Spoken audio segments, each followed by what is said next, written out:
엔비디아와 아마존, 메타를 다룬 지난 편에 이어 오늘도 핫한 미국 기업에 대해 다뤄보겠습니다. 미증시가 하락하는 와중에도 애플은 상당히 좋은 움직임을 보이고 있는데요. 조선비즈의 공인된 애플바이자 IT 팀장을 맡고 있는 우리 박진우 기자와 함께 애플카의 미래 그리고 애플에 대한 이야기를 들어보겠습니다. 박 기자님 안녕하세요. 네, 안녕하세요. 저는 조선비즈에서 정보과학부 소속으로 그 반도체 디스플레이 등 전자 팀장을 맡고 있는 박진우 기자라고 합니다. 일단 애플은 글로벌 시총 1위 기업인데 네. 앞으로도 승승장구할 수 있나요? 일단은 제가 주식시장의 미래를 예측한다는 것이 상당히 무리일 수는 있겠지만요. 지금 보면은 최근에 이제 오미크론 코로나19 변이 바이러스 등장으로 미국의 증시라든지 세계 경제가 좀 흔들리고 있다. 이런 분석들이 많지 않겠습니까? 그럼에도 불구하고 애플이 아주 탄탄하게 주식에 있어가지고 주가가 계속 오르고 있는, 이거 보면 어떻게 보면 좀 기현상이라고 볼 수 있겠는데, 그런 기현상이 나타나는 것을 본다면 많은 투자자들이 애플을 안전자산으로 좀 인식하는 그런 경향이 있을 것이고, 그렇게 본다고 하면 앞으로도 좀 애플의 어떤 주가 같은 것들은 굉장히 긍정적인 부분이 많지 않겠느냐, 이런 분석을 전문가들이 많이 하고 있는 것으로 알고 있습니다. 일각에서는 아이폰이 활약할 시기가 한 10년 정도밖에 안 남았고 이제 모바일 패러다임이 바뀔 거다 이런 얘기들이 있는데, 일단 애플은 어떻게 준비하고 있나요? 일단은 시장 조사 업체들이 이제 각 분기마다 이제 스마트폰 어떤 점유율 같은 것들을 발표하고 있는데요. 최근에 나온 이제 카운트포인트 리서치라는 시장 조사 업체가 밝힌 바에 따르면요, 이 3분기 전체 스마트폰 시장에서 이 애플은 14%로 2위를 차지하고 있습니다. 삼성이 20%인데, 근데 이게 단순히 1, 2위를 좀 가르기는 좀 쉽지 않은 게, 이 5G 스마트만 놓고 보면요, 애플이 좀 압도적인 1위를 하고 있다라고 보시면 될 것 같고요. 그 다음에 이제 삼성 같은 경우에는 저희가 알고 있다시피 굉장히 많은 라인업들이 있지 않습니까?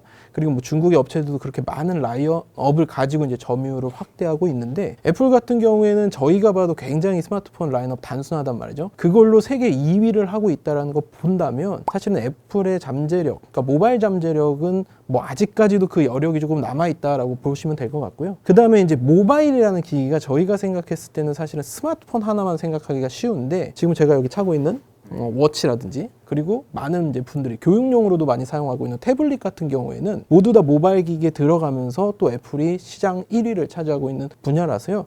10년 정도 남았다, 15년 정도 남았다, 역시 좀 예단하기는 쉽지 않고, 계속 그렇게 해서 이제 기기의 종류나 어떤 성향, 성격 같은 것들이 바뀌고 있기 때문에 결국 AR도 모바일로 들어오게 된다면 애플의 아직 성장 잠재력은 조금 더 남아있다, 이렇게 분석할 수 있을 것 같습니다. 저희가 항상 역사를 보다 보면 아예 새로운 거를 판을 확 뒤집는 경우가 그쵸. 많잖아요. 애플도 네. 사실 그렇게 등장했고, 지금 사실 자동차까지 만든다고 하니까 어지간한 건 다 대비가 돼 있는 상황이라고 볼 수 있을까요? 그렇게 본다고 한다면 적당할 것 같습니다. 왜냐하면 사실은 이 자동차라는 개념은 애플이 봤을 때는 자동차라는 새로운 카테고리가 아니라 역시 자동차도 모바일로 보고 있는 상황이거든요. 그리고 자동차는 실제로 이 모빌리티, 그러니까 이동성을 가지고 있는 어떤 물체들 모빌리티라고 부르지 않겠습니까? 모바일과 모빌리티는 같은 어원에서 나온 제품이기 때문에 그 애플은 단순히 자동차를 내놓는 게 목적이 아니라 그 자동차를 둘러싼 여러 모바일 환경들, 그리고 에코시스템이라고 불리고 있는 생태계, 그리고 소프트웨어, 하드웨어 모든 것을 망라하는 그 최종 결정 무기로 아마 자동차를 좀 여기는 것 같습니다. 그래서 그렇게 본다면 이 자동차로 다시 한번 산업의 패러다임 바꾸고 또 모바일의 흐름을 바꿔버릴 그런 계획들을 이미 애플이 좀 세우고 있다, 이렇게 보시면 가능할 것 같습니다. 테슬라가 어떻게 보면 전기차를 하면서 자율주행도 가장 잘 준비가 되어 있다는 얘기를 많이 듣는데 애플은 좀 어때요? 일단은 그냥 제가 이제 자동차도 오래 출입했던 기자로서 한 말씀 드린다면, 이 자동차 제조업은 굉장히 어떤 DNA 구조가 전혀 다른 산업군이라고 보시면 될 것 같습니다. 그래서 이 애플이 당장에 자율주행차를 만들겠다고 천명하진 않은 상태지만 자율주행차를 만들 것이라는 예측은 누구나 하고 있지 않겠습니까? 자동차 제조를 한다라는 거는 애플한테도 아마 큰 도전이 될 수 있는데, 만약에 이제 테슬라도 처음에 초기 부침은 있었지만 나중에 3년 뒤, 5년 뒤에 굉장히 시장에 자리 잡은 것처럼 애플도 초기 그리고 준비 작업에는 굉장한 많은 혼란과 또 준비 작업들이 필요할 텐데, 일단 시작이 되고 노하우만 쌓인다면 애플도 분명히 테슬라보다 더 우위에 설 수 있는 그런 잠재력은 있다. 왜냐면 이미 소프트웨어와 이 하드웨어 이 모든 것들을 해본 경험이 있고, 그 테슬라 같은 경우는 거의 없는 상태에서 새로 기반을 올린 것이기 때문에 그 정도의 어떤 시행착오 기간이 있었지만, 이 애플 같은 경우는 이미 좀 여러 분야에서 이 생태계 구성하는 것들을 어떤 노하우를 쌓아왔고, 그런 노하우에 자동차 제조 물론 어려운 부분이긴 하지만 그런 것들이 이제 쉽게 녹아내린다고 한다면 5년 걸릴 게 4년, 10년 걸릴 게 8년 이런 식으로 좀 단축은 할 수 있을 것 같습니다. 박 기자님 개인적으로 애플카가 언제쯤 공식화될 것 같으세요? 애플카가 근데 머지 않는 시점에서 공개는 할 것 같습니다. 근데 애플카가 자기네가 공언한 2025년까지 공언을 했어요? 공언은 안 했죠. 네. 나오지 못할 겁니다. 2025년까지 자율주행차를 나온다라는 거는 그렇죠. 예, 상당히 어려운 일입니다. 근데 이제 우리가 전기차 사업을 할 수 있겠다. 전기차 사업이 기존의 레거시 자동차 산업보다 쉽다라고 얘기하는 부분들은 이 부품 숫자가 적고 또 부품 어떤 그 밀집도가 작고 그랬기 때문에 공급망의 어떤 규모 자체도 작다. 뭐 이런 식으로 그 전기차 만들기 더 수월할 것이다라는 결론까지 가게 되는데요. 그럼에도 불구하고 전기차 제조가 왜 어렵냐면 이 전기차는 사람이 타고 다니는 물체이기 때문에 그 안전성에 대한 어떤 굉장히 많은 노하우와 그다음에 생산 관리, 인증, 각국의 보험 이런 것까지 다 모든 것을 만족해야 제품 하나가 탄생할 수가 있습니다.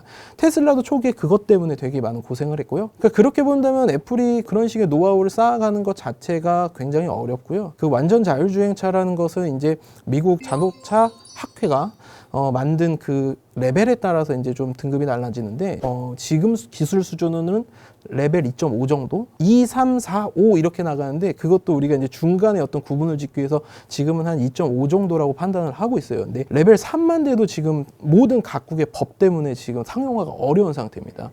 그래서 그렇게 본다면 2025년이면 뭐 2021년 다 갔으니까 이제 3년 남은 건데 3년 안에 그 전 세계의 모든 법이 정비되기는 쉽지 않고요. 뭐 미국의 어떤 주 정도에만 국한해서 설명을 하겠다고 해도 지금 굉장히 시범적으로 하고 있기 때문에 2025년까지 딱 시한을 정해가지고 하는 것은 애플한테도 큰 도전일 뿐만 아니라 전 세계 모든 정부기관한테도 큰 도전이고 전 세계 모든 보험업계에도 큰 도전이라는 사실. 그렇기 때문에 2025년대도 애플뿐만 아니라 전 세계 모든 업체들이 레벨 5 자율주행차는 내놓지 못할 것이다.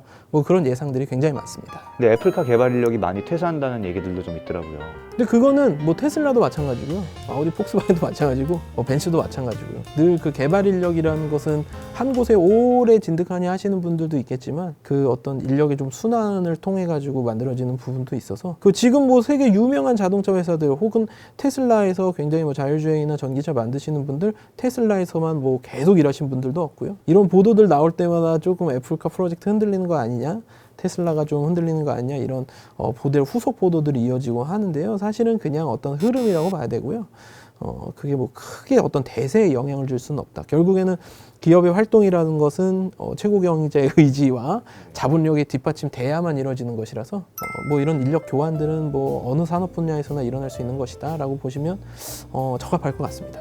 애플의 자율주행 기술 개발에 대해서는 공개된 게 없죠. 공개된 게 없습니다. 다 추측만 하고 있는 다 추측입니다. 그래서 애플이 사실은 지금 공급망 형성하는 것도 조금 쉽지 않다는 얘기를 듣긴 들었어요. 왜냐면 저희 회사에서 보도가 나오긴 했었는데 뭐 현대차를 만났다, 기아를 만났다 뭐 이런 얘기 있었는데요. 그 지금 자동차 제조사들은 그렇게 애플의 하청으로 전략하는 것을 별로 원치 않거든요. 그래서 그런 부분이 있어서 아마 이제 애플이 그런 공급망을 형성하는데 굉장히 어려움 겪고 있고 굉장히 높은 확률로 거론되고 있는 게 지금 LG전자인데요. LG전자의 ADS 수준도 사실 뭐 이렇게 뜯어보면 뭐 대단히 엄청 뭐 세계 탑티어다 이렇게 또 단정할 수는 없는 상황이기 때문에 그렇게 본다면 애플이 지금 자율주행 기술을 얼마나 확보하고 있는지도 굉장히 미지수인 상태고 그래서 이제 저희가 좀 속단하기는 어렵습니다. 어느 날 갑자기 짠 하고 나타나지 않는 이상은 현재로서는 좀 판단하기가 어렵습니다. 그럼 LG전자가 손을 잡고 또 이제 조립을 할 자동차 회사는 또 잡아야 되는 거네. 그렇죠. 그래서 이제 뭐 폭스콘 같은 그러니까 아이폰 만들고 있는 폭스콘 회사들이 대표적인 위탁 생산 기업이지 않겠습니까? 그런 회사들이 거론되고 있는데 그 중에 하나일 것이다라고 막연하게 현재 추측을 하고 있습니다. 그래서 사실은 저는 LG전자와 마그나 인터내셔널이 합작을 했을 때 이 두 회사가 애플카를 개발하게 되지 않을까라는 생각도 막연하게 했었는데요. 이 마그나 인터내셔널이라는 회사는 원래 위탁 생산해서 차를 만드는 회사거든요. 그래서 뭐 메르세데스 벤츠의 G클래스라든지 뭐 이런 차들 만들고 있기 때문에 뭐 그 가능성 높다고 봤는데 마그마가 있었죠. 예. 그렇지만 뭐 애플의 어떤 폐쇄주의적인 정책을 본다고 한다면 얘네랑 뭐 할 것이다 이렇게 또 특정하지는 않아서 뭐 아직은 조금 지켜봐야 될 상황이 아닌가 싶습니다. 월가 황금손이라고 불렸던 올해는 별로 성적이 안 좋으니까 캐시우드 아크인베스트 CEO가 그 일론 머스크가 팀 쿡한테 테슬라 인수 제안을 했는데 팀 쿡 CEO가 거절했다 뭐 이런 얘기를 했었더라고요. 그거 저는 그냥 상식적으로 봤을 때요. 그 일론 머스크가 애플한테 제안한 시점이 좀 중요할 것 같은데요. 그 저희 주식 시장에서 상투잡는다는 얘기를 하잖아요. 그 일론 머스크가 테슬라를 애플한테 사라고 제안했을 때는 이미 상투지 않았을까. 그러니까 이미 기업 가치가 너무 높아져 버린 상태이기 때문에 예. 애플로서도 그런 큰 기업을 인수하는 건 상당히 부담이 되지 않았을까라는 생각이 듭니다. 물론 테슬라도 그 시점 이후에 많은 발전을 이뤘지만 애플이 기업적인 그런 활동 부분을 본다고 한다면 애플은 절대 그런 큰 기업을 인수하지 않는다라는 성향도 가지고 있지 않겠습니까? 예. 그 캐시어도 그분이 이제 얘기를 한 거는 어떤 상징적인 의미로 봐야 될 것 같습니다. 그래서 네. 어떤 추가 뭐 투자적인 관점에서 사실 테슬라는 지금에 있어서 우리 서학개미 분들께서 지금 들어가서 테슬라가 더 성장할 거다. 요 정도면은 저희가 뭐 충분히 이제 투자적인 매력을 찾을 수 있겠지만 기업 대 기업의 M&A로 봤을 때는 사실은 그렇게 효용성이 나오는 투자라고는 볼 수 없지 않겠습니까? 그렇죠. 예, 그렇게 본다면 그냥 재미있는 일화, 재미있는 에피소드 그건 그냥 에피소드의 하나로 보시면 될 것 같습니다. 애플의 약점이 있다면 뭐가 있을까요? 역시 앞서 또 말씀 주신 것처럼 스마트폰 의존이 좀 심합니다. 그래서 스마트폰 의존 심하기 때문에 스마트폰의 출시 시점 그리고 판매 전성기 시점, 그러니까 세대 간에 그거에 따라서 매출이 조금 이렇게 왔다 갔다 하는 부분이 있거든요. 예. 최근에는 애플에서 이제 어떤 헬스케어 부분, 그 다음에 말씀하신 AR 부분. 그러니까 이제 AR은 가상 세계까지 좀 확장할 수 있는 여지가 있기 때문에 그런 부분의 생태계를 스마트폰뿐만 아니라 웨어러블, 그 다음에 뭐 태블릿, PC, 그 다음에 TV 콘텐츠, 소프트웨어 이런 것들로 계속 같이 가려고 하는 시도들은 하고 있거든요. 근데 그게 또 성과가 눈에 띄게 좋게 나온 부분들은 없기 때문에 그런 부분을 어떻게 빨리 시장에 안착시키고 모두가 애플의 노예가 될 수 있도록 만드느냐가 지금 애플의 과제이자 관건이 아닌가 싶습니다. 지금 만약에 애플 주식을 누군가가 사고 싶다고 조언을 구한다. 그럼 어떻게 대답하시겠어요? 어쨌든 제가 뭐 IT 뭐 좋아한다라는 입장에서 여기 앉아 있지만 저희가 들어오는 그런 제한적인 정보에서 어떤 주가를 전망한다라는 것은 상당히 경솔하고 그런 입장에 있어서 되게 조심스럽긴 합니다. 이 주식을 사라고.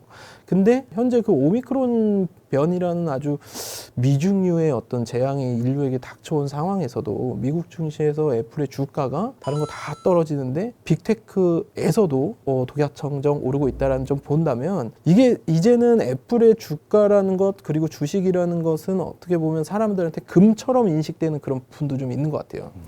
그래서 금이 이제 또 대표적인 안전자산 아니겠습니까? 네. 그래서 그런 안전자산에 투자하는 것처럼 애플의 주식을 좀 보는 그런 성향이 있기 때문에 혹시 주식 좀 가지고 계세요? 없습니다. 저는 없기 때문에 이런 얘기를 할 수 있습니다. 소비자로서만 이제 하고 계시군요. 그렇죠. 예, 그냥 뭐 저는 그 정도에서 만족하면서 살고 있습니다. 그 팀 쿡 리더십, 사실 팀 쿡이 처음 CEO에 올라올 때는 걱정하는 사람들도 그렇죠. 많았는데 네. 어떻게 평가하십니까?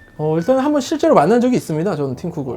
예. 비록 멀리서 네. 하지만 그래서 제가 이제 아이폰 10의 그 언팩 때 가서 이제 직접 취재를 한 적이 있는데 거기에 있었던 수많은 애플의 직원들이 얘기하는 바로는 격이 없는 대화가 가능한 CEO다.